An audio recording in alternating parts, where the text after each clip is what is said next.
আজি আপোনালোকক দেখাম এইটো একটা ভেন্টিলেশন হয় স্লাইডিং হ'ব আৰু ইয়াৰে সাইজটো ফিটাটো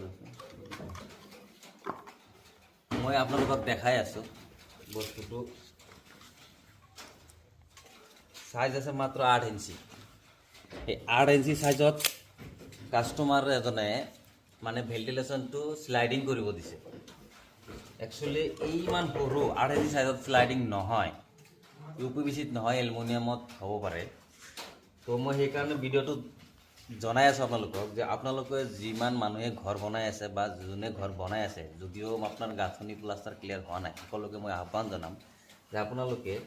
কমসে কম ভেন্টিলেশনখন 24 ইঞ্চিৰ পৰা 22 ইঞ্চিৰ পৰা 24 ইঞ্চি মিনিমাম ৰাখিব 16 ইঞ্চি 17 ইঞ্চি ৰাখিলে এনেকুৱা পাল্লাৰ সাইজ হয় আৰু ইমান সৰু পাল্লা এটাত যদি আপুনি ইয়াতে ওয়েল্ডিং পেস্টিং কৰি কিনে ক্লিনিং কৰি গ্লাস লগাব যায় নহয় বহুত মেহনত হয় আপোনাৰ 5 ফুট বাই 5 ফুট এটা উইন্ডো বনাব লাগে যিখিনি মেহনত হয় সেইখিনি মেহনত এটুত হয় তাতকৈ বেছি হয়